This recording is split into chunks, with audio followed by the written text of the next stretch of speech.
Sweet good morning Vinod ji, आपको और आपके बेबी को भी, है ना। आप फैमिली टाइम दे रहे हैं, family time, it is very privilege कि आप दोनों चीजें मैनेज कर रहे हो, फैमिली भी और अपने बिजनेस को भी। पहली क्लास जब मैंने ली थी ना, आप में से अगर याद हो, या जिसके ऊपर मैं सबसे ज्यादा फोकस करता हूँ, वो किस चीज के ऊपर फोकस करता हूँ, पहली क्लास की लर्निंग जो दी थी मैंने, वो थी decide future and default future. कि हमें डिसाइड फ्यूचर में रहने की काबिलियत को बिल्ड करना है, ना कि डिफॉल्ट के अंदर। और डिसाइड में जब हम नहीं रह पाते, डिफॉल्ट में चले जाते हैं, तो हम अपने आप को ना सेल्फ पनिशमेंट मोड में चले जाते हैं। खुद कर भी नहीं रहे हैं चीजों को, और ना करने के बाद अपने आप को पनिश भी कर रहे हैं। आपको एक चीज को समझना पड़ेगा कि डिसाइड से डिफॉल्ट के अंदर जाते वक्त आपका बीइंग, आपका विचार, आपकी सोच कैसी होनी चाहिए कि you are the creator and you have the choice. यानी कि जो कुछ आप क्रिएट कर रहे हो, वो डिसाइड फ्यूचर क्रिएट हो रहा है या वो डिफॉल्ट फ्यूचर क्रिएट हो रहा है, आप ही क्रिएट कर रहे हो, ये आपको एहसास होना चाहिए। और आपको एहसास होना चाहिए कि आप ही के पास चॉइस है इस डिसाइड से डिफॉल्ट को चेंज करने को लेकर। तो विद दैट नॉट, हमें यह समझना है कि अगर एज ए ह्यूमन गलती हुई दूसरों से, तो हम उनको पनिश करने की कोशिश करते हैं, और गलती हुई हमसे, तो हम क्या एक्सपेक्ट करते हैं कि हमें माफी मिल जाए। लेकिन मैं कह रहा हूं कि हम अपने आप को भी अनजाने में पनिश कर रहे हैं, अननोइंगली। तो हमें अपने पनिशमेंट को होल्ड करना है, रोकना है। क्योंकि जब तक सेल्फ लव बिल्ड नहीं होगा, तब तक आप बिजनेस को बिल्ड नहीं कर पाओगे, समझो मेरी इस बात को। क्योंकि आपके बिजनेस का भार आपके कंधों पर है, और आपके कंधे वीक हो जाते हैं जब आपका सेल्फ लव कम होता है। तो सेल्फ लव को बढ़ाने के लिए एक ग्रेटिट्यूड एक्सरसाइज मैंने कराई थी, वर्क नोटबुक में है आपकी, LGAR, love, gratitude, acceptance and respect के रिगार्ड में। वो आपको करते रहनी है। आपको इनहेल करना है सेल्फ लव, और एक्सेल करना है ग्रेटिट्यूड। और इसी बेसिस पे आप अपने आप को स्ट्रांग बना सकते हो, पावरफुल बना सकते हो। इसी कन्वर्सेशन को शुरू करने से पहले मैं एक बिलीफ आपके जहन में डालना चाहता हूँ, एक स्ट्रॉन्ग बिलीफ, जो आपको बिल्कुल, कहते हैं ना, टैटू करना है अपने दिमाग में। You are the creator and you have the choice. If you have not done yet, don't worry. आपने जो चीज डिसाइड की है और वो आप नहीं कर पा रहे हो, तो don't worry, declare it again. I decided but not done, and again I decided, with suitable time and situation के हिसाब से, ताकि आप गिल्ट फॉर्म से बाहर आ सको। That is the strong belief practice आपको बिल्ड करनी है अपने आप को लेकर। एक चीज जो मैं बताता हूं, और ये बार बार आपको बताना चाहता हूं, आपका मन जो है ना, पास्ट में या फ्यूचर में जाता है ना जी। आपको अगर मन के ऊपर कमांड करनी है, तो मन के ऊपर कमांड करने के लिए आपको प्रेजेंट की एक चीज पकड़नी पड़ेगी। और प्रेजेंट में आपके पास क्या है, ये मैंने आपको सुबह भी बताया था। प्रेजेंट में आपके पास है आपकी सांसें। तो अगर आप अपनी सांसों पे, ब्रीदिंग पे फोकस करना स्टार्ट कर दो, मेडिटेशन करना स्टार्ट कर दो, तो आप अपने मन को कंट्रोल कर सकते हो। आप प्रेजेंट में रह के अपनी प्रोडक्टिविटी इंक्रीज कर सकते हो। आप अपनी पास्ट की वरी और फ्यूचर की एक्सपेक्टेशन से दूर हो सकते हो। तो with that note, let's do a breathing exercise. Breathing exercise में हम 3 बार ओम का उच्चारण करेंगे, फिर हम इनहेल एक्सेल करेंगे, और फिर हम ब्रीदिंग पे फोकस करेंगे। तो ये एक्सरसाइज सारी मैं सुबह करा चुका हूँ, तो आप अपने आप कर लीजिएगा। अब straight to the topic, topic पर आते हैं। आपको मैंने अब तक जो सिखाया ना, जो आपको गूगल शीट मिली हुई है, उसमें आपको आपके प्रोडक्ट के बारे में इन डिटेल लिखना है। मैंने कई लोगों की notebook check, work notebook check की है, जिसमें लोगों ने लिखा नहीं हुआ है, तो ये थोड़ा सा गलत हो जाएगा। आपका टारगेट ऑडियंस क्या है, टारगेट ऑडियंस की क्या नीड, डिजायर, पेन पॉइंट है, क्रॉस सेल और अपसेल क्या क्या कर सकते हो, कौन को पार्टनर बनेंगे, आप क्या उनको बेनिफिट दे सकते हो। जो कुछ मैंने आपको पढ़ाया है, ये आपको डॉक्यूमेंट करना है अपने बिजनेस से रिलेटेड। क्योंकि सिर्फ ज्ञान लेने से बदलाव नहीं होगा, बदलाव होगा करने से। आप रोज यूट्यूब पे योगा सीख लो, तो योगा सीखने से बदलाव नहीं आएगा। बदलाव आएगा आप जब उस योगा को करना स्टार्ट करोगे। NDPC है सर, आपको आपके क्लाइंट की नीड, उसके डिजायर उसके पेन पॉइंट और उसके जो करंट चैलेंज है उसके बारे में निकालना है, चैलेंजेस जो उसके लाइफ में आ रहे हैं। एक चीज जो आज आपको सीखनी है कि आपको बिट यानी कि बिजनेस आइडिएशन टाइम फिक्स करना है कि भाई 2 घंटे में अकेला बैठूंगा, विचार करूंगा, नई चीज सीखूंगा, अपने गाइड प्रोग्राम को रिवाइज करूंगा, गाइड प्रोग्राम की होमवर्क जो मिला उसको करूंगा, क्योंकि छोटे छोटे टास्क हैं जिसको आप अगर कंप्लीट कर लोगे तो आपका वे ऑफ बीइंग जल्दी से शिफ्ट हो जाएगा, तेज हो जाएगा। This is. अब मेन चीज आपको जो समझनी है वो चीज क्या समझनी है, सेल्स की ना 2 कोर प्रॉब्लम है। अगर आपके बिजनेस में सेल्स नहीं आ रही तो आपके 2 प्रॉब्लम है सेल्स ना आने की। क्या आप चैट बॉक्स में बता सकते हो या अनम्यूट करके मुझे बता सकते हो कि सर मुझे लगता है कि सेल्स ना आने की ये 2 कोर प्रॉब्लम है। तो लैक ऑफ सिस्टम, कंटिन्यूस, कोई सिस्टमेटिक वे में मैंने देखा है, एटलीस्ट मैं अपने साथ बोल सकता हूँ, एक परमानेंट बंदा नहीं रहता। हम्म, और फॉलो अप एक दूसरा प्रॉब्लम है। तीसरा, अपने नेटवर्क पे हम लोग बेनिफिट रेफरेंसिंग नहीं करते हैं, जो मुझे अपना लग रहा है। हम्म, हम्म, तीन चैलेंज, एक तो परमानेंट बंदा नहीं होना सेल्स, तो हम्म, सिर्फ सेल्स करे, बाकी कोई काम में इंटरेक्शन ना करे। दूसरा, ग्रेट। एक तो अपना कंटिन्यूस फॉलो अप, और तीसरा, अपने जो ऑलरेडी क्लाइंट है उनसे कोई रेफरेंसिंग नहीं करते, एटलीस्ट मैं नहीं करता हूँ। ग्रेट, बिल्कुल सही कहा आपने। अगर इन 2 चीजों, सेल्स से रिलेटेड प्रॉब्लम्स को अगर मैं 2 हिस्सों में बांटने की कोशिश करूं, 2 बकेट्स में डालने की कोशिश करूं, तो एक बकेट बनती है आपकी लीड्स। कि सेल्स ना होने की सबसे बड़ी दिक्कत होती है कि मेरे पास लीड्स नहीं है, प्रोस्पेक्ट नहीं है, मेरे पास वो लोग नहीं है जिनको मैं अप्रोच करूं। दूसरा, लीड्स तो है मेरे पास में बट उनका कन्वर्जन नहीं हो रहा है, आप उनको कन्वर्ट नहीं कर पा रहे हो। कि यार मैं लोगों को तो जानता हूँ, लोग मेरे से फोन पे बात भी कर लेते हैं, मेरे से पूछ भी लेते हैं प्रोडक्ट एंड सर्विस के बारे में, बट मैं उनको कन्वर्ट नहीं कर पाता हूँ।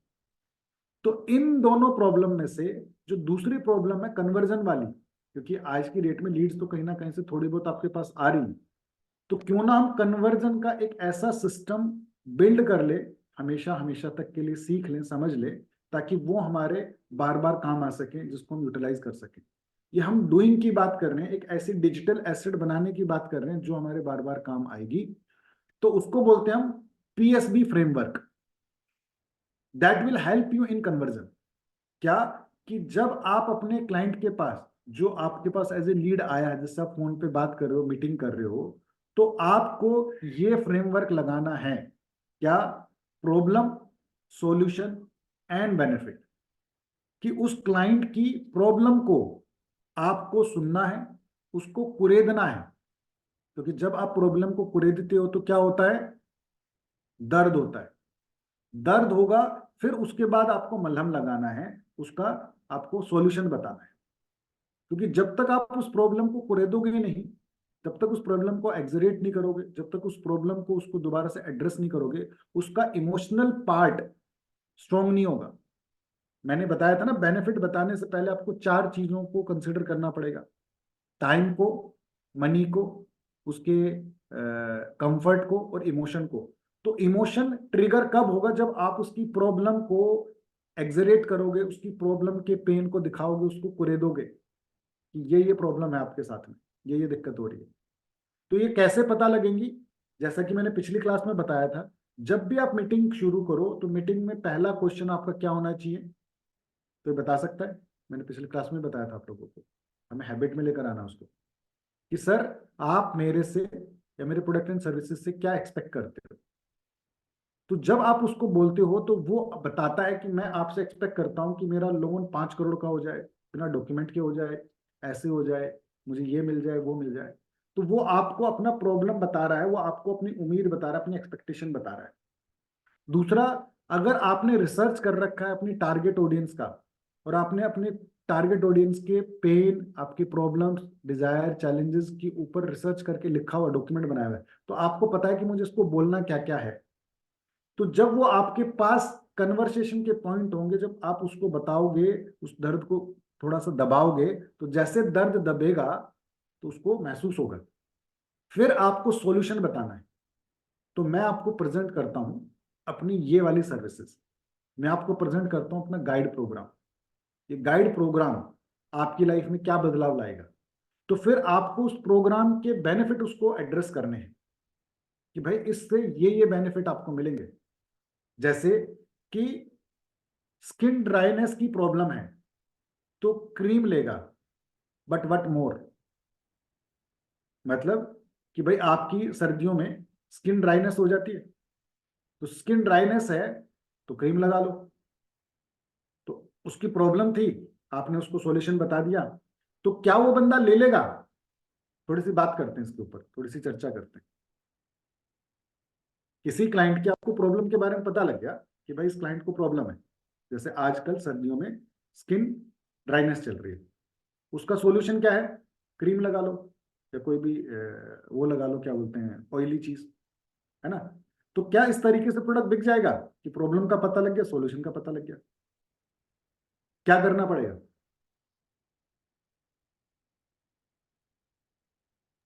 मार्केटिंग करनी होगी प्रोडक्ट की, ये लगाने से ये चीजें आपकी ठीक होंगी।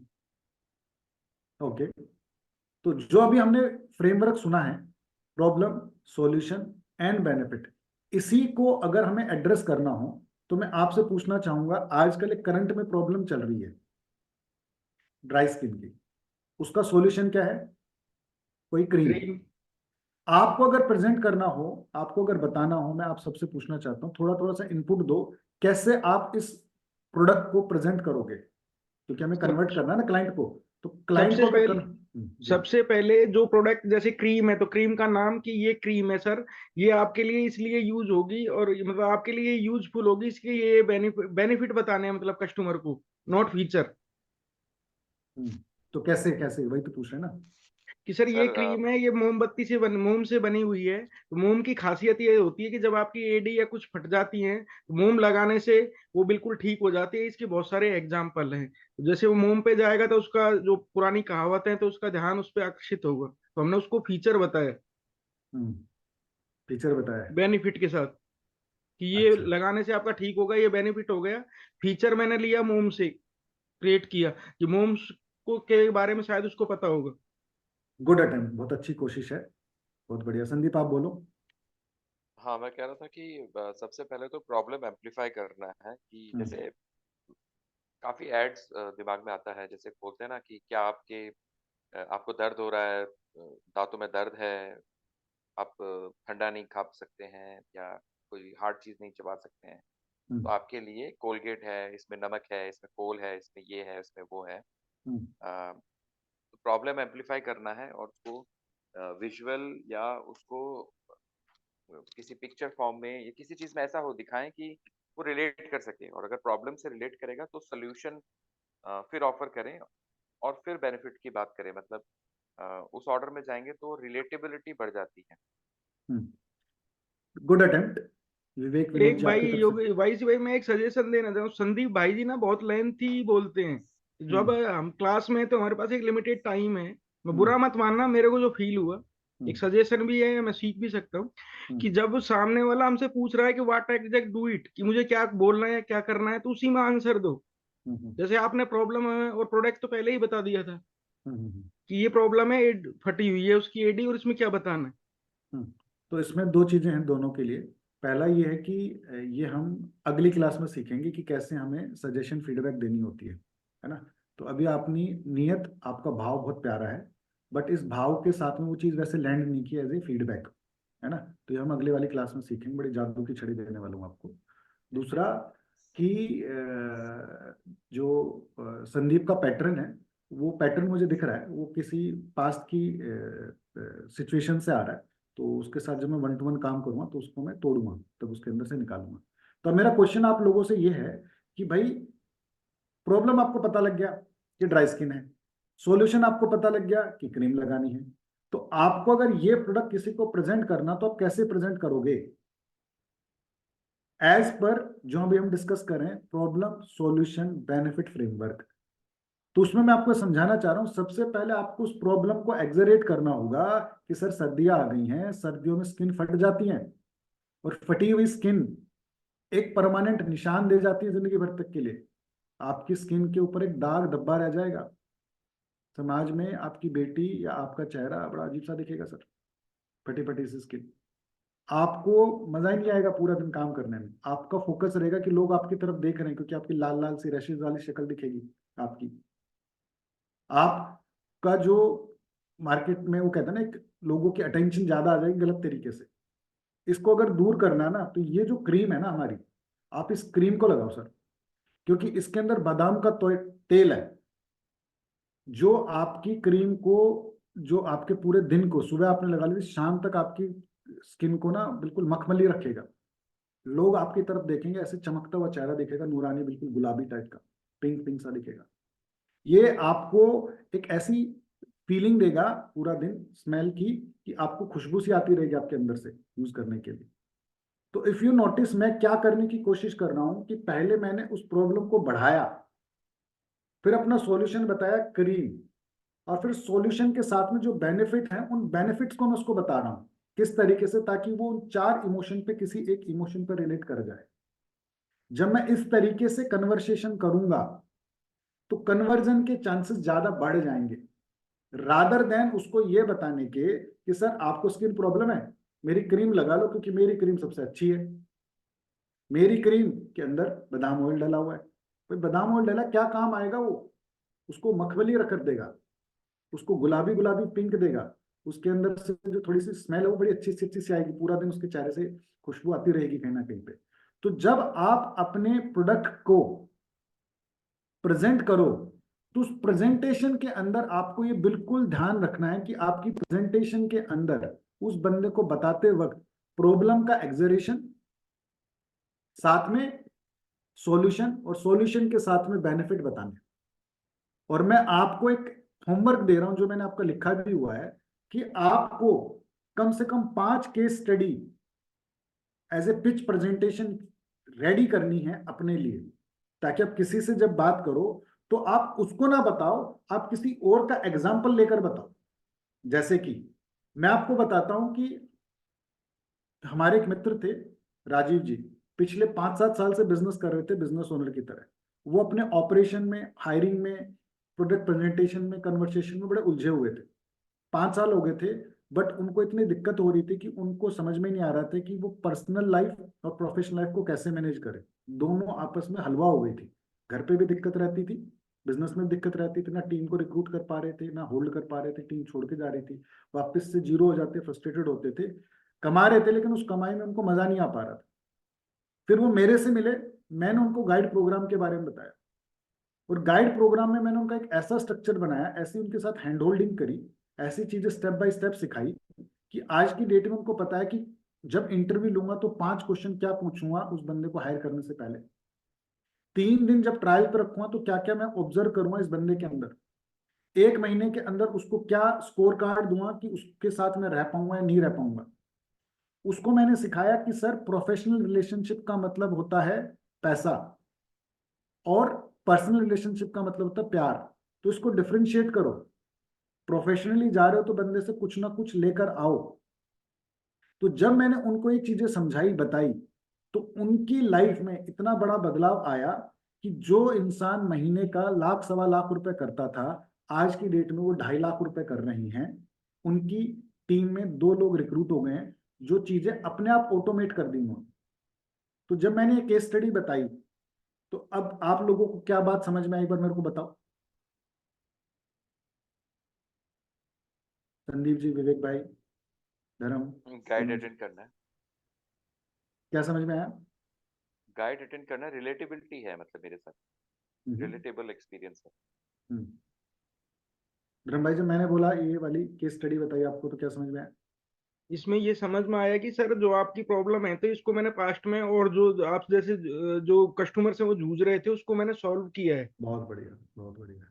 यानी कि मैंने बात उसी की है, प्रॉब्लम उसी के एग्जरेट कर कर बता रहा हूँ, उसी को समझा रहा हूँ, लेकिन एग्जाम्पल किसी और का ले दिया, ताकि 2 चीजें क्रिएट हो जाए। एक तो मेरी अथॉरिटी, ट्रस्ट बन जाए कि मैं ऑलरेडी रिजल्ट दे चुका हूँ, किसी को करा चुका हूँ, किसी को समझा चुका हूँ, और ये तेरे वाली प्रॉब्लम है तो डर मत, तेरी कोई बड़ी प्रॉब्लम नहीं है, इसका समाधान है मेरे पास, सबके साथ ऐसा होता है। तो उस एज ए ह्यूमन में उसके साथ रिलेट कर सकता हूँ, उसकी साइड में आ सकता हूँ। क्योंकि अगर मैं उसी को बोलूंगा कि सर आपके साथ स्किन खराब हो जाएगी, आपके दाग धब्बे पड़ जाएंगे, हो जाएंगे, तो बंदा ऑफेंडेड फील कर सकता है। बट वहां पे मैं एज ए केस स्टडी बता दूं उसको कि सर मेरे पास एक मैडम आई थी कमला, और उनके भी ना स्किन खराब होनी शुरू हो गई थी सर्दियों में, और दाग पड़ गया उनकी स्किन पे, सब शादी होने को लाले पड़ गए थे उनकी बेटी की, बट उन्होंने मेरी क्रीम लगाई। तो आप उसी प्रॉब्लम को किसी और को एज ए केस स्टडी सुना रहे हो, बता रहे हो, तो चांसेस आर वो उसको ज्यादा अच्छे से सुनेगा, समझेगा। क्या समझ में आया जी?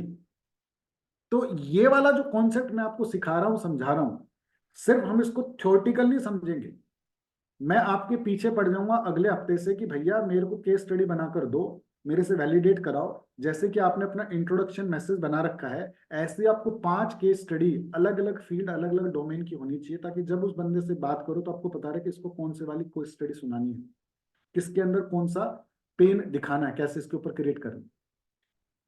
क्लियर हुआ? कुछ समझ में आया? यस, ठीक है जब दूसरी जो चीज है जिससे आपकी कन्वर्जन फास्ट होता है, तेज होता है, वो है 3 वाई। आपको 3 वाई के आंसर निकालने हैं, इसको डॉक्यूमेंट करना, इसको लिखना है। मैं इसको एज ए थ्योरी ज्ञान देकर नहीं सिखाना चाहता, छोटा सा समझा दूंगा, और समझाने के बाद सीधे हम एक्शन मोड में आएंगे कि एक्शन मोड क्या है। 3 वाई का मतलब क्या है? पहला वाई का मतलब होता है वाई बाय इट, कि भाई मैं HR सर्विसेज क्यों लूं, मैं लोन क्यों लूं, मैं कोवर्किंग क्यों लूं, मैं CCTV क्यों लूं। तो जब हम यहां पे बात कर रहे हैं why buy it, it is about that industry, कि भाई मैं CCTV क्यों लूं। तो CCTV as a whole, as a benefit की बात कर रहे हैं, पूरा का पूरा।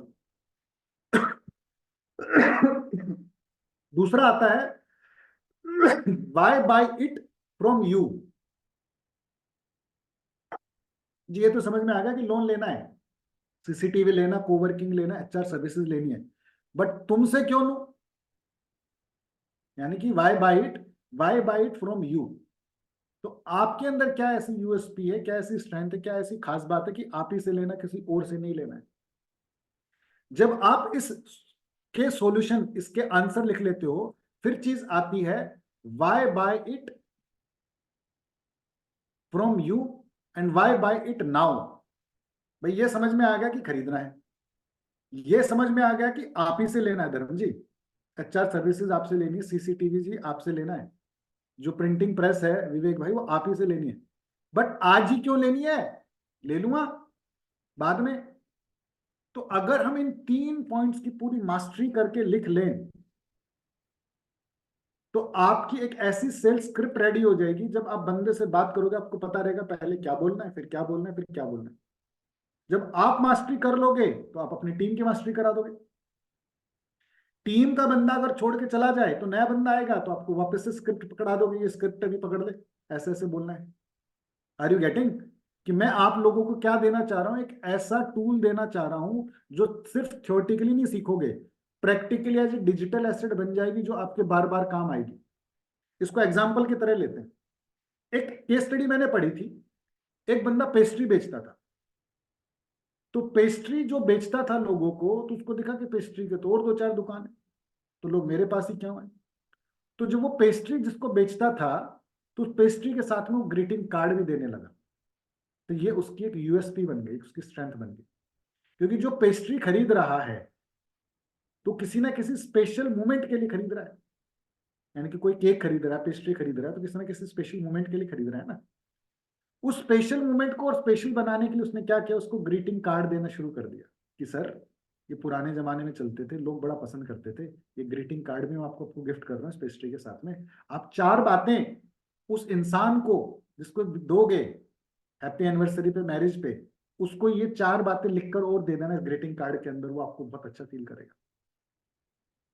तो गेम क्या हो गया? यूनिक हो गया औरों से। Are you getting?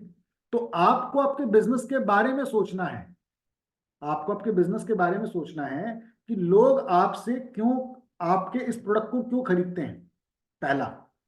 दूसरा, आपसे क्यों खरीदें। तीसरा, कि अभी क्यों खरीदें। तो जो USP है उस यूएसपी पे आने से पहले आपको ये देखना कि आप अपने क्लाइंट को जब बता रहे हो एज ए प्रॉब्लम, तो ओवरऑल प्रॉब्लम बतानी है। जैसे कि हमने पिछले एग्जांपल में देखा कि भाई ये प्रॉब्लम सबके साथ होती है, सर्दियों में स्किन फटने की, और ये दिक्कतें होती हैं।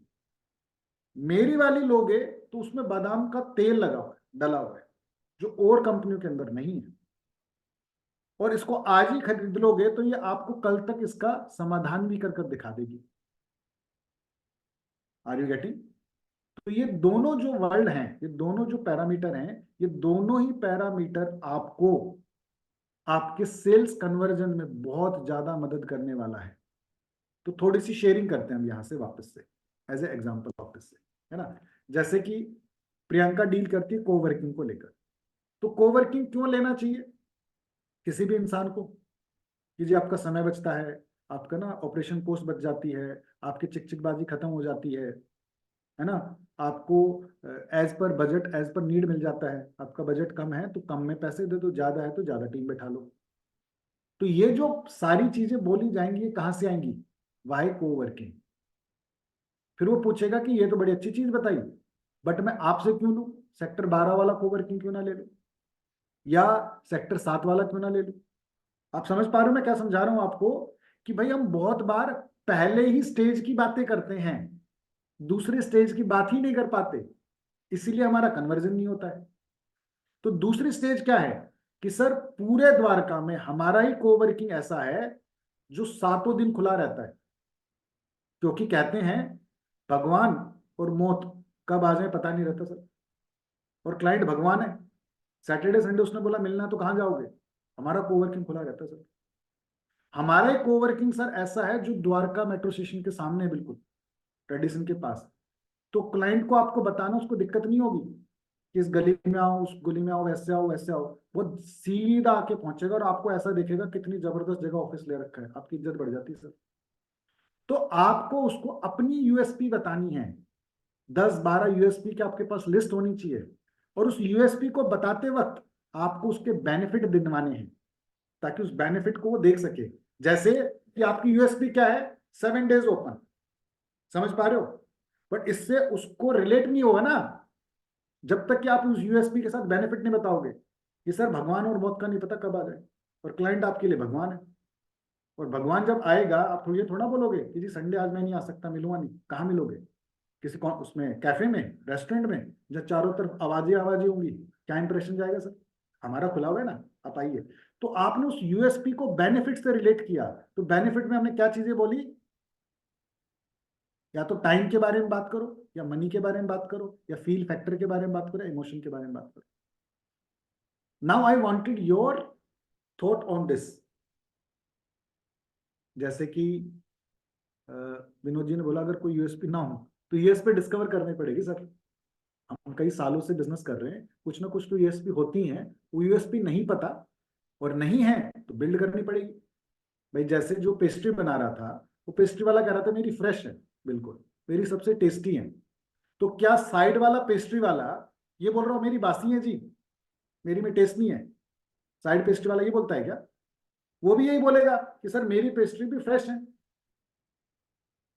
कौन अपनी सर्विसेज को बेकार बताता है? तो आप क्लाइंट को अगर बेसिक बात बता रहे हो तो उस बेसिक बात से वो आपसे रिलेट नहीं करेगा।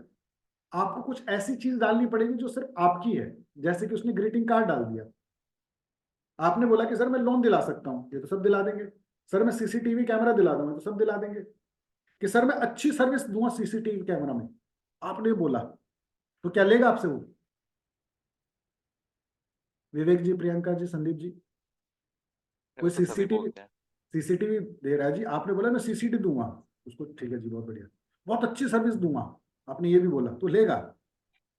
अभी दो चीज जो मेरे को आपके बोलने से रिलेट हुआ, एक तो हो गया कि मैं भी 7 days ओपन वाला बोल सकता हूँ, जो कि होता ही है हमारा, हम्म, संडे सर्विस रहता है।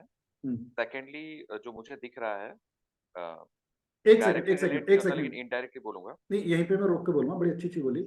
जैसे आपने बोला कि भाई मेरे सपोर्ट सिस्टम 7 days ओपन है आपके लिए 24/7, है ना, आपने ये बोला। ये आपकी फीचर है, उसके लिए लैंड कैसे कराओगे? हाँ, समझो। वो बताऊंगा उसको, मतलब कि अगर कभी भी उसको आपको इमरजेंसी में जरूरत पड़ेगा तो हमारा खुला है। हाँ हाँ, बहुत अच्छा बोला, अच्छा अटेम्प्ट है, लेकिन ये लैंड नहीं किया। तो मैं ये बोलूंगा कि सर सीसीटीवी कैमरा बंद हो गया तो चोर तो कभी भी आ सकता है, पूछ के थोड़ी ना आएगा।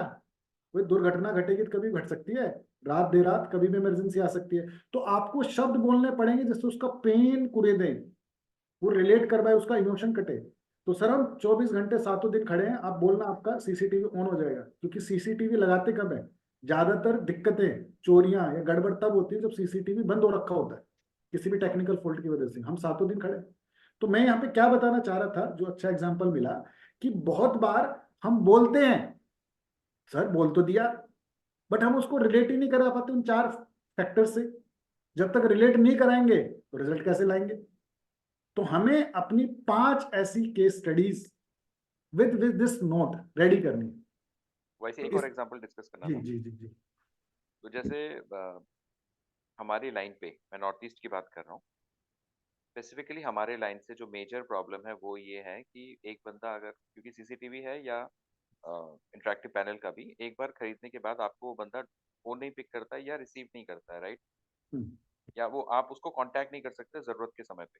हम्म, तो हम हमेशा बोलते हैं कि सर ये 2 नंबर हमारे पास 12 साल से हैं और ये हमारा ऑफिस अपना है, तो आपको जब भी जरूरत है आप हमेशा हमसे कांटेक्ट करेंगे और आपको ढूंढ के मिल जाएगा, हम गुम नहीं होते हैं। हम्म, इसको कैसे लैंड कराएं, क्योंकि this is a major problem. Actual में लोगों को सर्विस नहीं मिलता, लोग गायब हो जाते हैं क्योंकि वो फ्रीलांसर्स होते हैं या आज यहाँ ऑफिस है कल वहाँ है और दे डोंट रिस्पॉन्ड। हम्म। इसको कैसे एम्पलीफाई करूं, मतलब विद रिस्पेक्ट टू यूएसपी? नहीं, ये आपने बिल्कुल सही बोला है। देखो इसीलिए मैंने एक्सरसाइज दी कि आप जब अपने क्लाइंट को पहचान लोगे, उसके चैलेंजेस, उसके पेन पॉइंट, उसके डिजायर को लिख लोगे, तभी तो आप अपनी स्क्रिप्ट रेडी कर पाओगे। अब कोवर्किंग में आने वाले क्लाइंट की डिजायर क्या है, कि पैसे में दूं कम, लेकिन बाबूजी की तरह बनकर रहूं, ऐसा दिखे कि यार मैं बहुत बड़े ऑफिस में बैठता हूं। तो जब तक कि वो डिजायर वाली बातचीत नहीं होगी आपकी क्लाइंट की कन्वर्सेशन में, जब आप उससे मीटिंग करते हो तो रिलेट ही नहीं कर पाओगे ना, कि सर ऐसा ऑफिस देंगे, मात्र आपको महीने के देना 7,000, लेकिन ऑफिस ऐसा लगेगा जैसे 7 लाख का है, आप ही का चल रहा है सारा का सारा, आप ही का फायदा होने वाला है इस पूरे इस प्रोसेस से, और किसी का नहीं होने वाला है ना। एक एक सेकंड, एक मिनट बस बोल रहा है। हेलो, गुड मॉर्निंग जी, गुड मॉर्निंग।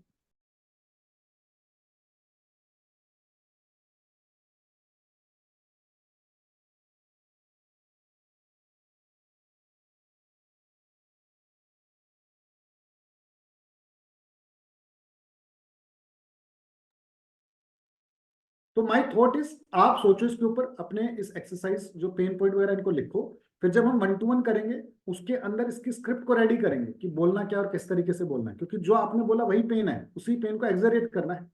कि सर इतने फ्रीलांसर मार्केट में आ गए जो ऑर्डर ले लेते हैं, आपके घर माल पहुंचा देते हैं, माल लगवा देते हैं, बट उसके बाद क्या, क्योंकि आपको पता है जितनी चोरियां हुई उसमें से 90% चोरियां के टाइम पे सीसीटीवी चल ही नहीं रहे थे। तो आप भी यही चाहते हो, तो आपको वो क्रिएट करना पड़ेगा उस प्रॉब्लम के आसपास। That is the second. अब मैं आपके साथ जो डिस्कस करना चाह रहा हूं, क्या करना चाह रहा हूं, एड मोर इनकम ऑप्शंस और streams in your business profile portfolio. आपको सिर्फ आपका एक ही प्रोडक्ट नहीं रखना है कि भाई मैं तो सिर्फ यही बेचता हूं, आपको अपने प्रोडक्ट पोर्टफोलियो में 2-3 चीजें और ऐड ऑन करनी है, ताकि बंदा वो चीज आपसे खरीद पाए, तभी तो कन्वर्जन बढ़ेगा। आपका मानना क्या है कि मेरा प्रोडक्ट लेना ही कन्वर्जन है, मैं कह रहा हूं कि आपके पोर्टफोलियो में अगर कोई दूसरा प्रोडक्ट भी है, अगर उसको भी वो खरीद लेता है, तो तब भी तो कन्वर्ट हो गया ना। कन्वर्ट करने का मतलब है कि क्लाइंट से ट्रांजेक्शन हो जाए, क्लाइंट से रिलेशनशिप बिल्ड हो जाए। जैसे कि हम अपने लोगों को बोलते हैं कि जी आप हमारे क्लब की मेंबरशिप ले लो, हमारे नेटवर्किंग क्लब चलाते हैं। जब वो नेटवर्किंग क्लब की मेंबरशिप ले लेता है तो हम उसको बोलते हैं अगर कुछ पैसे हैं तो इन्वेस्ट कर लो, हमारा एक स्टार्ट एंजल इन्वेस्टर क्लब बना हुआ है। हम उसके साथ में एक रुपी गोल्ड लोन के साथ टाइप करना चाह रहे थे, जो हमने होल्ड कर दिया। तो अगर हम गोल्ड लोन वाली अपने साथ एड ऑन कर लेते तो हमारे से जुड़े हुए लोगों को हम वो भी फैसिलिटी एड ऑन करा सकते थे, दे सकते थे, उसमें 2 पैसे मिल सकते थे। दैट मीन्स मैं ये बताना चाह रहा हूं कि कन्वर्जन अगर करना है तो आपको आपके पास एक प्रोडक्ट और एड ऑन सर्विसेज भी साथ में रखनी पड़ेंगी, ताकि वो बंदे के उस पेन को समाधान देने के लिए आप उसको रिलेट कर पाओ, उसको क्रिएट कर पाओ। नेक्स्ट, अब मैं ना कुछ बेसिक क्वेश्चन पूछूंगा, आप फटाफट क्वेश्चन आंसर करना। या तो अनम्यूट करके या चैट बॉक्स के अंदर। तो बेसिक क्वेश्चन क्या है, why do you do business? आप बिजनेस क्यों करते हो?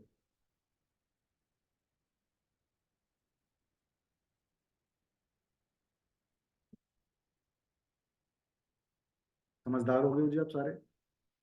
पैसे के लिए, कमाने के लिए, बहुत बढ़िया, अच्छा आंसर दिया, पैसे के लिए।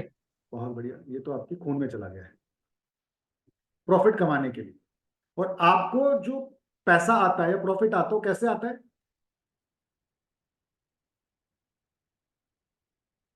आंसर आंसर बाय सेल्स, बहुत बढ़िया लिखा। यानी कि आपको ये वाली चीज भी क्लियर हो गई कि जब आप सेल करते हो, क्या सेल करते हो? अपने प्रोडक्ट एंड सर्विसेज को। किसको? क्लाइंट को। तो सेलिंग इज ए प्रोसेस। जब जो चीजें होगी, पहली चीज प्रोडक्ट सर्विस होना चाहिए, और दूसरा क्या होना चाहिए? आपका क्लाइंट होना चाहिए। ये बेसिक भी आपको क्लियर हो गया है, बहुत बढ़िया।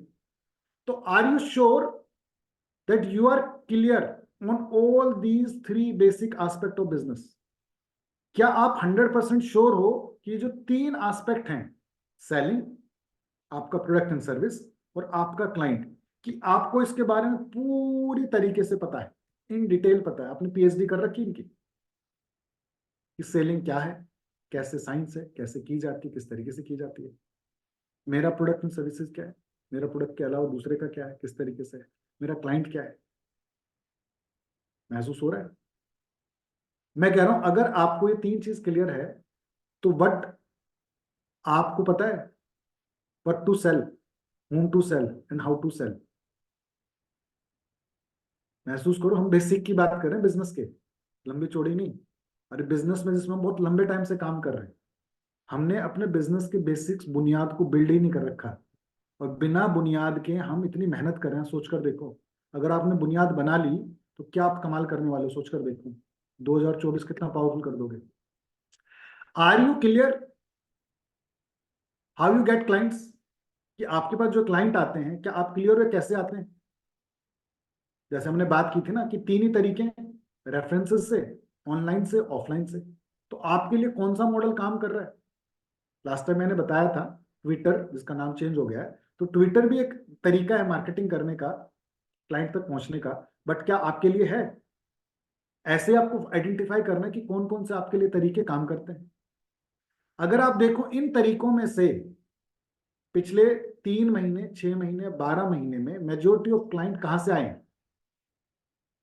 मैंने जब देखा तो मुझे देखा मेरे 70% लोग मेरी लाइफ में जो रेफरेंसेस से आते हैं, 20% लोग मेरे पास ऑनलाइन जो हम ऐड चलाते हैं फेसबुक पे उससे आते हैं, 10% लोग ऑफलाइन आते हैं।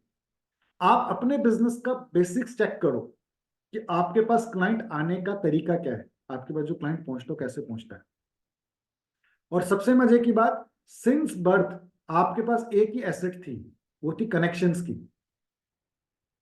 रेफरेंसेस की, जान पहचान की, नेटवर्क की। और आपने इस एसेट को, इस ब्लेसिंग को, इस स्ट्रेंथ को कैसे यूटिलाइज किया है। आप खुद सोचकर देखो कि क्या आपके पास कोई स्ट्रेटेजी, एक्शन प्लान है और क्लाइंट लाने का, और क्लाइंट तक पहुंचकर जाने का। मैं आपको बताना क्या चाह रहा हूं, मैं आपको बताना चाह रहा हूं, हम बिजनेस करते हैं, why do we do business. एक स्टेज की क्लैरिटी आप लोगों को मैंने दे दी थी, आज आपको मैं उससे नेक्स्ट लेवल की क्लैरिटी दे रहा हूं। जैसे, क्योंकि आप सीनियर बनोगे तो आपको नेक्स्ट लेवल का पता होना चाहिए। या तो आप बिजनेस करते हो प्रॉफिट कमाने के लिए, और या बिजनेस करते हो आप अपने बिजनेस को सेल कर कर प्रॉफिट कमाने के लिए। क्या समझ में आया? या तो आप बिजनेस करते हो अपने बिजनेस से प्रॉफिट कमाने के लिए, या आप बिजनेस करते हो अपने बिजनेस को सेल करके प्रॉफिट कमाने के लिए। बहुत सारे ऐसे बिजनेस हाउसेज हैं, आपने सुना होगा, देखा होगा, जो प्रॉफिट ही नहीं कमा रहे, लॉसेज में है, बट फिर भी उनका वैल्यूएशन, उनकी वर्थ कई हजार करोड़ के अंदर है। तो आपको समझना पड़ेगा कि पहले आपको गेम कौन सा खेलना है, फिर आपको समझना पड़ेगा कि पहले गेम के बाद एक्चुअल जो गेम है वो है बिजनेस को बेचना, क्योंकि business is an asset, it is not a labour. आप मेरे को बताओ, how many of you are working for the stage 2? बात करते हैं, थोड़ी सी कन्वर्सेशन करते हैं। आप में से कितने लोग हैं जिन्होंने आज तक सोचा है? पहले के लिए तो लोग सोच रहे हैं, कोशिश भी कर रहे हैं, बट जो अल्टीमेट गेम है, अल्टीमेट गेम क्या है इसका? कि भाई आपको आपके बिजनेस को सेल कर कर उसको प्रॉफिट में लेकर आना है।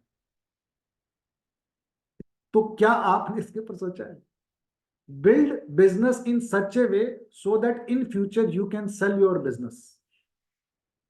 क्योंकि बिजनेस जिंदगी भर तक के लिए नहीं किया जाता, बिजनेस बिल्ड करके बेचा जाता है, तभी लोग बिजनेस में आते हैं। जिंदगी भर तक के लिए नौकरी की जाती है, इसलिए लोग नौकरी की तलाश करते हैं, सरकारी वाली, कि भाई जिंदगी भर हम नौकरी में लगे रहें।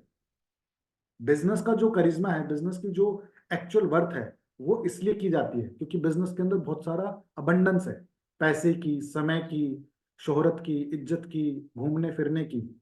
बट हम उस अबंडेंस को ला ही नहीं पा रहे। क्यों? क्योंकि हमारे बिजनेस के बेसिक ही क्लियर नहीं है। हम लग रहा है कि हम बिजनेस कर रहे हैं, मैं कह रहा हूं बिजनेस के बेसिक्स, फाउंडेशन थोड़ी सी वीक है। आपकी रियल एसेट जो है, जिसको आपने कभी देखा ही नहीं, जो आपने छुपा कर रखी हुई है, वो है अपने बिजनेस को एज ए एसेट बनाना और अपने बिजनेस को बेचना। लोग बेचते हैं ना, जैसे कि ये बिजनेस बिका था अपना आकाश इंस्टीट्यूट, जिंदगी भर बच्चों को पढ़ा लेता, 7,000 करोड़ कभी कमा ही नहीं सकता था। बायजूस ने खरीद लिया 7,000 करोड़ में। कितनी टिक्की बेच लेता बिट्टू टिक्की वाला, 400 करोड़ कमा ही नहीं सकता था, बट बिजनेस बेच दिया। तो मैं क्या बता रहा हूं, आप प्रॉफिट से के साथ साथ एक नेक्स्ट स्टेज के बारे में सोचो, नेक्स्ट स्टेज के ऊपर दिमाग लगाओ कि मुझे क्या बेचना है। अपने बिजनेस को बेचना है। 3 साल, 5 साल, 7 साल में अपने बिजनेस को ऐसा बनाऊंगा, किसी दूसरे को ये बिजनेस की हिस्सेदारी दे दूंगा, 10%, 20%, 50%, 100%। अगर आपको बिजनेस बेचना है, तो कोई भी बिजनेस बिकता है तो किस वजह से बिकता है? आप मेरे को ये बताओ, चैट बॉक्स में या अनम्यूट कर कर। भाई कोई भी बंदा जब बिजनेस बेचता है, और आपने सुने भी होंगे कैसे बिजनेस बिकते हैं, तो बिजनेस बिकते हैं तो किस वजह से बिकते हैं? एक तो उस ब्रांड की ब्रांड वैल्यू पे बिकता है। बहुत बढ़िया, नंबर ऑफ तो कस्टमर्स उसके पास कितने हैं और रिकरिंग इनकम क्या आ रही है। बहुत बढ़िया, बहुत अच्छा आंसर दिया आपने। सोच कर देखो और क्या हो सकता है। एक तो उस बिजनेस के ब्रांड वैल्यू पे, एक दूसरा उसके क्लाइंट्स पे। ड्यू टू प्रॉफिट्स, ठीक बात करी, profit is also that number. उस मार्केट बिजनेस का साइज, फ्यूचर क्या है, नेक्स्ट फ्यूचर पे भी बिजनेस बिकता है कि क्या मैं इस बिजनेस को और लंबा चला पाऊंगा। ठीक कहा आपने, ये भी अच्छा है पॉइंट। किसी भी बिजनेस को बेचते वक्त 2 कंपोनेंट होते हैं जो सबसे ज्यादा मायने रखते हैं, जो सबसे ज्यादा इंपॉर्टेंट होते हैं। क्या क्या वो कंपोनेंट है? बंद हो गई। पहला जो फैक्टर होता है जिसकी वजह से आपका बिजनेस बिकता है, या आपके बिजनेस में लोग इंटरेस्टेड होते हैं, वो होता है आपकी कंपनी की गुडविल, ब्रांड वैल्यू। इन 2 फैक्टर में से, यानी कि आपके पास टीम क्या है, आपने क्या रिजल्ट्स दिए, आपकी क्या अचीवमेंट्स रही, आपकी क्या इनोवेशन है आपके प्रोडक्ट के अंदर। तो ब्रांड वैल्यू के अंदर, गुडविल के अंदर ये फैक्टर्स आते हैं कि भाई उसका ब्रांड बहुत बढ़िया है, प्रॉफिट पे प्रॉफिट कमाया जा रहा है, उसका ब्रांड बहुत अच्छा है, उसके अंदर तो IIT के लोग हैं, उनके रिजल्ट बहुत अच्छे हैं, इतनी जल्दी इतनी टीम बनाई। दूसरा उनका बिकता है डाटाबेस, कि उनके पास डाटाबेस कैसा है। यही 2 चीजें आपके बिजनेस को सेल करने में मदद करती हैं। और कितनी बड़ी आयरनी है, मुझे इतना दुख होता है ये देखकर कि लोग अपना डाटाबेस ही ठीक नहीं रखते यार। कई कई साल हो जाते, मेरे खुद के साथ था, मैंने अभी 2 महीने पहले ठीक किया है। लोग इतने सालों से बिजनेस कर रहे हैं, बट वो अपने डाटाबेस को ही मैनेज नहीं कर कर रखते, अच्छे से ऑर्गेनाइज कर कर नहीं रखते, उसके ऊपर पैसा नहीं खर्चना चाहते हैं, वो अपनी एक्सेल शीट में, डायरियों में डाटाबेस रखना चाहते हैं। तो सोचकर देखो, जिस बंदे का डाटाबेस ठीक नहीं है, जो अपनी टीम को, अपनी अचीवमेंट्स को, अपनी इनोवेशन प्रोडक्ट के ऊपर काम नहीं करता, कैसे अपने बिजनेस को बिल्ड करके बेच पाएगा? So now time for BBC। Business की बेसिक की क्लैरिटी दे रहा हूं मैं आपको इस पूरी कन्वर्सेशन में, एहसास करा रहा हूं कि हम कर क्या रहे हैं। Data is the new currency of any business. ये हमने बहुत बार सुना है कि डाटा जो है वो एक बिजनेस की करेंसी है, बहुत पावरफुल चीज है। बट मैं कहता हूं डाटा तो थोक के भाव बिकता है, कितना ही ले लो। डाटा से कहीं ज्यादा इंपॉर्टेंट है कि उस डाटा के साथ आपकी रिलेशनशिप क्या है। वो रिलेशनशिप डिफाइन करती है कि अगर उस डाटा के साथ रिलेशनशिप है तो उसकी वैल्यू है। नहीं तो 1 करोड़ लोगों का डाटा 5,000 रुपये मिलता है, मैं ले आता हूं, क्या मेरी कंपनी बिक जाएगी 1 करोड़ में? नहीं बिकेगी, कोई वैल्यू नहीं देता। वैल्यू दी जाती है कि वो जो डाटा आपने संभाल कर रखा है, जो आपने इकट्ठा कर रखा है, उसके साथ आपकी रिलेशनशिप क्या है। और बिजनेस में रिलेशनशिप का मतलब क्या है? प्लीज स्पीक और चैट में टाइप करो। बिजनेस में रिलेशनशिप का मतलब क्या है? आपने अनम्यूट करके बोल दिया करो, लिखने में थोड़ा टाइम लग जाता है, मेरे को ऐसा लगता है। जैसे बर्थडे और एनिवर्सरी जो उनके है उनको विश करना। That is a one process, वो एक तरीका है। मैं कह बिजनेस रहा हूँ में बिजनेस में जी, रिलेशनशिप का मतलब है आपके पास पैसा आएगा, आपका रिलेशनशिप सही है तो। बिल्कुल सही, ठीक है। आपको क्या लगता है संदीप जी, विनोद जी, बिजनेस में हमारे रिलेशनशिप पास का मतलब? खरीदेगा आपसे, क्योंकि वो एक बार अगर अच्छा रिलेशन बन गया तो वो दोबारा से आपसे कनेक्ट कर सकता है। जी, ओके। तो बिजनेस में रिलेशनशिप का मतलब क्या है? कि मनी की ट्रांजैक्शन हो रखी है, या उस इंसान को आपके प्रोडक्ट एंड सर्विसेज की अवेयरनेस है। यही तो रिलेशनशिप हुई भाई। जिस इंसान को यह पता है कि आपका काम क्या, आपका नाम क्या है, आपका प्रोडक्ट एंड सर्विसेज बेचते हो, उसने नहीं लिया है, बट वो आपके काम का लोग है, इंसान है। या जिस इंसान ने कोई ट्रांजैक्शन कर रखी है। तो बिजनेस में रिलेशनशिप के दो ही मायने होते हैं, या तो वो मेरे प्रोडक्ट एंड सर्विसेज को लेके अवेयर हो जाए, या वो मेरे से मनी ट्रांजैक्शन कर ले या करवा दे। क्लियर हुआ यहां तक? अब मैं बात कर रहा हूं, so put all data in one sheet and do your contact management. आपको सारा डाटा एक जगह पर लाना है और आपको आपका एक कॉन्टेक्ट मैनेजमेंट बनाना है, सीआरएम सिस्टम बनाना है, डाटाबेस बनाना है। जिस डाटाबेस के अंदर आपको सेग्रेट करना है, सेगमेंट बनानी है। कैसे सेगमेंट करनी है? कि आपके पास जो डाटाबेस है उसमें से कितने लोग एक्टिव हैं, जिसने 1 साल के अंदर अंदर आपके साथ पैसे का कोई लेन देन किया है। कितने लोग इनएक्टिव है, कि जिन्होंने कोई ना कोई ट्रांजेक्शन तो किया आपके साथ, बट 1 साल से ज्यादा समय हो गया अभी कोई ट्रांजेक्शन नहीं की। और कितने लोग ऐसे हैं जिन्होंने आज तक कोई रिलेशनशिप ही नहीं करी। तो सबसे पहले आप अपने डाटाबेस को सेगमेंट करो। दूसरा सेगमेंट करो कि कितनी ट्रांजेक्शन्स हो चुकी हैं। यार इस बंदे ने मेरे से कितने प्रोडक्ट ले रखे हैं। मेरे से इंश्योरेंस ले रखा है, मेरे से गाड़ी का भी इंश्योरेंस ले रखा है, मेरे से म्यूचुअल फंड भी ले रखा है। तो दैट मीन्स इस बंदे ने 4 प्रोडक्ट ले रखे हैं, तो इससे मेरी ट्रांजेक्शन का रिलेशनशिप ज्यादा स्ट्रॉन्ग है, रादर देन वो बंदा जिसने सिर्फ एक ही प्रोडक्ट लिया है, म्यूचुअल फंड। क्योंकि वो बंदा गाड़ी भी तो रखता है, उसका भी तो इंश्योरेंस करा सकता है। तीसरी चीज जो आपको देखनी है उसकी उसकी बेसिक इंफॉर्मेशन।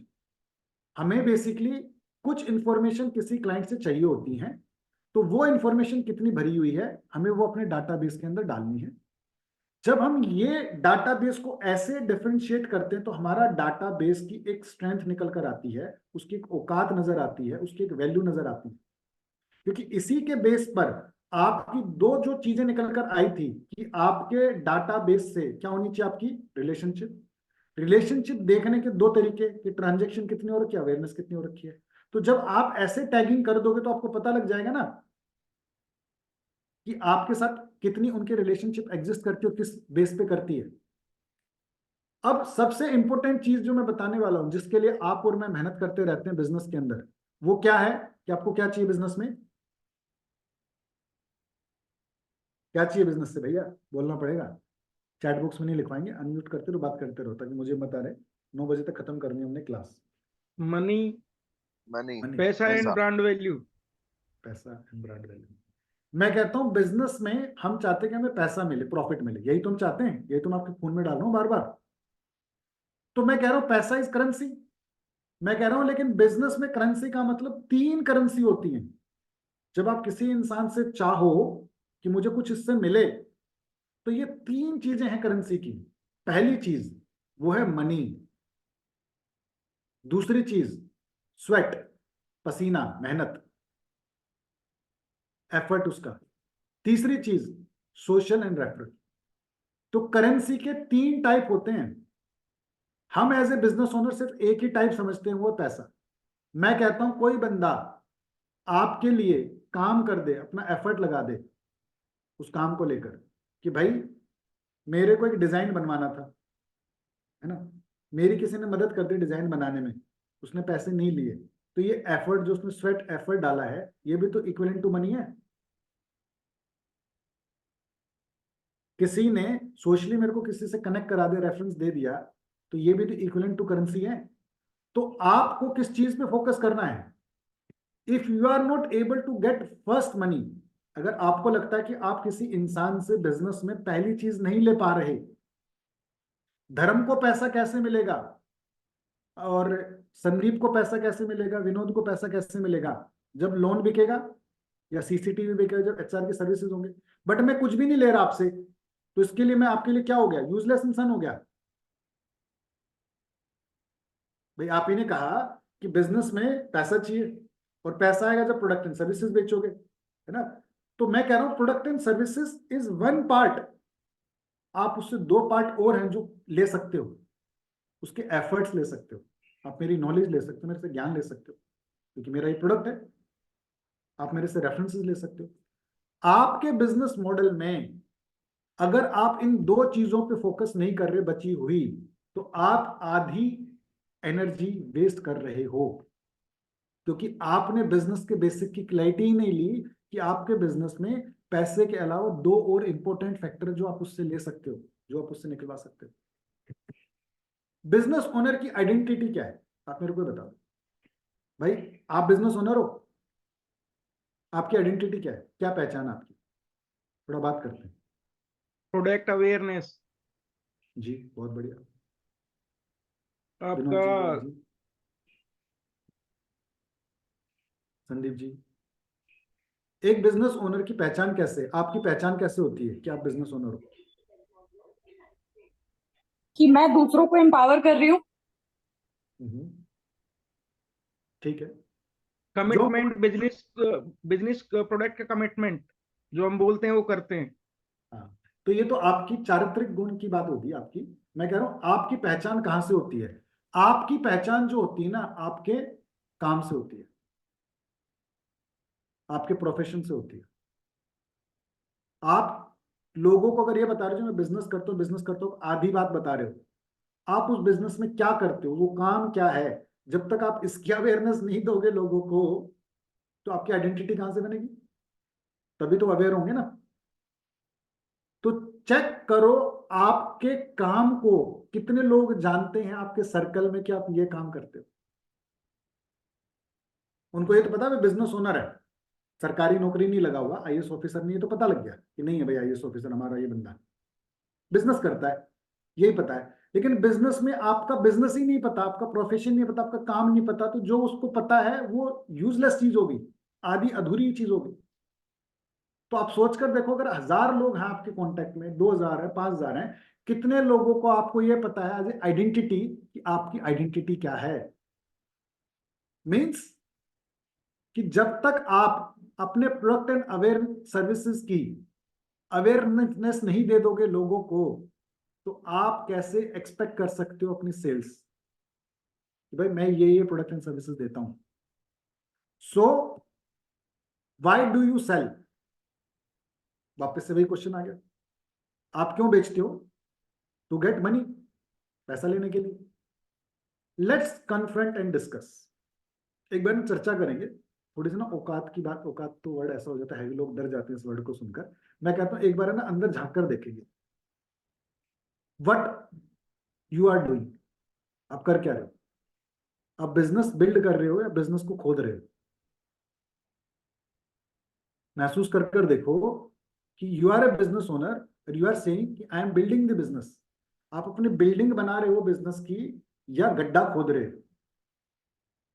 सोच कर तो देखो। हम छोटी छोटी चीजों की बात कर रहे हैं, छोटी छोटी बातों की क्लैरिटी नहीं। जैसे आपको यह समझ में नहीं आया कि बच्चे का स्कूल जाने का मकसद क्या है? पढ़ाई। वो पढ़ाई के अलावा सब कर रहा है, तो मकसद डिफ्यूट हो गया ना। तो पहला प्राइमरी बिजनेस मोटिव तो वही था। तो जब तक हमें क्लैरिटी नहीं होगी बिजनेस के बेसिक्स की, कैसे हम बिल्ड कर पाएंगे बिजनेस को? तो बिजनेस का बेसिक क्या है? हमें बिजनेस को बिल्ड करना है, खोदना नहीं है। बहुत बढ़िया बात जी।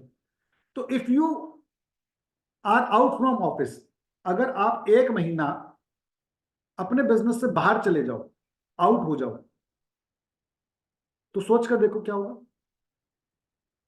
आप नहीं हो 1 महीना बिजनेस में। प्लीज शेयर, अनम्यूट करके बोलना पड़ेगा। ये वाली कन्वर्सेशन तो बातचीत से होगी भाई। अगर आप नहीं, 1 महीना ऑफिस ना जाओ, क्या होगा?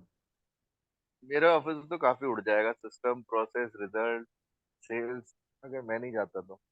बिल्कुल सही बात मुझे जो लग रहा है ना, 80-90% टाइम बिजनेस तो काफी डाउन, मतलब है। 20-30% पीछे में कुछ बिजी रहता पर्सनल काम की वजह से, तो मतलब टर्नओवर सेल्स का बुरा हाल हो गया, और अभी तक रिकवरी नहीं हो पा रही उस चीज से। बिल्कुल सही कहा आपने।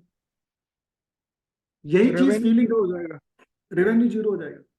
ये तो मैंने इसलिए एग्जांपल लिया है ताकि आपको सुबह सुबह ये महसूस ना हो। मैं कह रहा हूँ 1 महीना, मैं कह रहा हूँ बाई चांस आप चले गए तो बिजनेस का क्या होगा जिसके ऊपर आप मेहनत कर रहे थे? जीरो हो गया ना सारा का सारा। तो आप बिजनेस बिल्ड कहाँ कर रहे हो? बिल्ड तो मतलब होता है बिल्डिंग, जो पहले आप यूज करते हो फिर बाद में आपके घर वाले यूज करते हैं।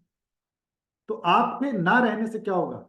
सेल्स स्लो हो जाएगी, फायर फाइटिंग आ जाएगी, टीम इनडिसिप्लिन हो जाएगी, फाइनेंशियल मैनेजमेंट हिल जाएगा, कलेक्शन वीक हो जाएगा, वर्किंग कैपिटल डाउन हो जाएगी, क्लाइंट से डिस्कनेक्ट हो जाएगा। तो जब आप 1 महीना नहीं रहोगे, इतनी सारी दिक्कतें आ जाएंगी, तो आप कर क्या रहे हो? बिजनेस बिल्ड कर रहे हो तो बिजनेस डिग कर रहे हो। तो मैं आपको ना एक चीज बताना चाह रहा हूं, थोड़ा सा समझते हैं इसको, कि आप जो कर रहे हो, ये बिजनेस कर रहे हो या प्रोफेशन कर रहे हो या मजदूरी कर रहे हो मजबूरी के अंदर, या मजबूर हो गए मजदूरी कर रहे हैं, कर ले भाई नहीं। तो पहले इन 3 चीजों को समझ लेते हैं कि बिजनेस का मतलब क्या होता है, प्रोफेशन का क्या मतलब होता है, और ये मजदूरी क्या होती है। अब हम ये कहेंगे हम तो मजदूर हैं तो बुरा लगेगा, क्योंकि हम तो पढ़े लिखे हैं, घर वालों को बता भी रखा जी बिजनेस कर रहा हूँ, बिजनेस कर रहा हूँ, पड़ोस में बता रखा है, बट अंदर से कन्फ्रंट नहीं कर रहा कि हम कर क्या रहे। तो मैं आपसे अगर पूछूं, बिजनेस तो कुछ इस तरीके का होता होगा ना, जैसे बिट्टू टिक्की वाले का है, राव ढाबा है, सुखदेव ढाबा है, या डॉक्टर लाल पैथ लैब है, कि वो बिजनेस क्या है? स्केलेबल है, और उस बिजनेस को बेचना चाहे तो सेलेबल है, और बिजनेस ऑटोमेट है, जहां उनको फोकस करना होता है किसके ऊपर? मार्केटिंग के ऊपर, सेल्स पे नहीं करते। जहां बिजनेस ओनर अगर है तो अच्छी बात है, नहीं है तो फिर भी चल जाता है। प्रोफेशन कौन से होते हैं? कंसल्टेंट्स, या जो सर्विसेज प्रोवाइड कराते हैं, जैसे लोन वाले, एचआर वाले, डॉक्टर्स, लॉयर्स, या जो एज ए ट्रेडर कुछ क्रिएट कर रहे होते हैं। तो ये प्रोफेशंस हो गए कि उनके पास किसी चीज की नॉलेज है, कोई कनेक्शन, जान पहचान, वो सर्विसेज प्रोवाइड करा रहा है। ये कैसे होते हैं प्रोफेशंस? आप हो तो इनकम है, आप हो तो आपका as a business owner extra effort लगाना पड़ता है सेल्स लाने के लिए। तो मजदूर कैसे होता है? जो डेली बेसिस पे लेबर पे काम करता है, दिहाड़ी जिसको मिलती है, जैसे जो कंस्ट्रक्शन पे जाता है। आप हो तो इनकम है, आप नहीं हो तो आज इनकम नहीं। रोज जाना पड़ेगा, गड्ढा खोदना पड़ेगा, पानी पड़ेगा। तो मैं आपसे पूछना चाह रहा हूँ, इन 3 कैटेगरीज में से, जो आप कह रहे हो, जो मैं बिजनेस ओनर हूँ, या आप एक प्रोफेशनल हो, या आप एक मजदूर हो, चैट बॉक्स में तो लिख दो 1 2 3 कहाँ हूँ, या शेयरिंग कर लो मजदूर मेरे हैं, साथ, या तो शेयरिंग कर लो मेरे साथ, मजदूर। है ना? क्यों? क्योंकि हम बिजनेस को उस तरीके से कर ही नहीं रहे जिस तरीके से बिजनेस को होना है यार। हम बिजनेस को अपनी थॉट प्रोसेस से कर रहे हैं। मेरा दर्द क्या है, क्यों मैं लोगों को बार बार बता रहा हूँ भाई आ जाओ, मुझे कोई एक मैजिक स्टिक मिल गई है, मुझे एक मैजिक अनुभूति हो गई है, जो मैं संसार को देना चाह रहा हूँ, बिजनेस को सिखाना चाह रहा हूँ। बिजनेस ओनर के माइंडसेट को बदलना है। क्यों? बिजनेस को अगर सेलेबल स्केलेबल बनाना है, तो उसको अपने माइंडसेट को छोड़ना पड़ेगा कि सारा मुझे मिल जाए, 100 का 100 मेरे पास होना चाहिए। उसकी उस फीलिंग को बदलना है कि भाई 100 का 100 नहीं रखना, ये मिल बांट कर खाना है। अपने बिजनेस को ऐसा बनाना है कि किसी को अगर पार्टनर बनाना पड़ जाए, किसी को जोड़ना पड़ जाए, किसी को ये बिजनेस बेचना पड़ जाए, तो वो इसको ले सके, टेक ऑन कर सके। हमें ये कोको टेक्निक सीखनी है, कोलैबोरेशन टेक्निक सीखनी है। कि मेरा एफर्ट दूसरे का एफर्ट दोनों का मिलकर कुछ बड़ा सा मैजिक क्रिएट कर दे। तो मैं आपको क्या बताना चाह रहा हूँ, इस पूरी कन्वर्सेशन में समझाना चाह रहा हूँ कि भाई बिजनेस ओनर की आइडेंटिटी जो है वो क्या है, एज ए फर्स्ट रूल क्या निकल कर आई, प्रोफेशन का मीन्स है पैसा चाहिए, और पर्सन का मीन्स है, पर्सन का मतलब मीन्स है सिर्फ प्यार चाहिए, अटैचमेंट चाहिए। तो बिजनेस की फर्स्ट रूल आइडेंटिटी क्या दे रहा हूं कि जब आप किसी से रिलेशनशिप बिल्ड कर रहे हो तो रिलेशनशिप में देख लो, अगर ये प्रोफेशनल रिलेशनशिप है तो आपको क्या चाहिए उससे, पैसा। और पैसे के क्या थे, 3 टाइप थे, अभी मैंने आपको बताए थे। और अगर पर्सनल बिल्ड कर रहे हो तो क्या चाहिए, प्यार। भाई इसके साथ लगाव बना रहे, इसके साथ मजा आता रहना चाहिए, जैसे कि आप अपने बच्चों के साथ करते हो, अपने पेरेंट्स के साथ करते हो, वो आपका पर्सनल रिलेशन होता है। तो आपको समझना होगा कि आप अगर बाहर मार्केट में निकले और वो प्रोफेशनल रिलेशनशिप है तो उन 3 चीजों में से कोई ना कोई एक चीज आपको उससे लेनी है। अगर उन 3 में से एक भी नहीं ले पा रहे हो तो आप वेस्ट कर रहे हो अपने कनेक्शन को। Professional means less emotional expectation, कि आपको इमोशनल नहीं होना, वहां पे इमोशंस कम रखने हैं। पर्सनल मीन्स कि वहां पे मनी की एक्सपेक्टेशन कम रखनी। ये बेसिक डिफरेंस आपको समझना पड़ेगा, आपके खून में लाना पड़ेगा, अपने बिहेवियर में लाना पड़ेगा। और जो मनी के 3 टाइप आपको बताए थे, इन तीनों के ऊपर काम करना पड़ेगा। तो रोज सोने से पहले बिजनेस का एक रूल सोचकर सो, क्या, कि आज मैंने क्या मनी एक्टिविटी की, कि आज पूरा दिन जो 3 चीजें थी मनी की, करेंसी की, उन 3 में से कोई करेंसी लेकर आया मैं, कोई जान पहचान लाया हूं, कोई किसी का एफर्ट से कुछ कंट्रीब्यूशन लिया हो, कोई पैसे लाया हो।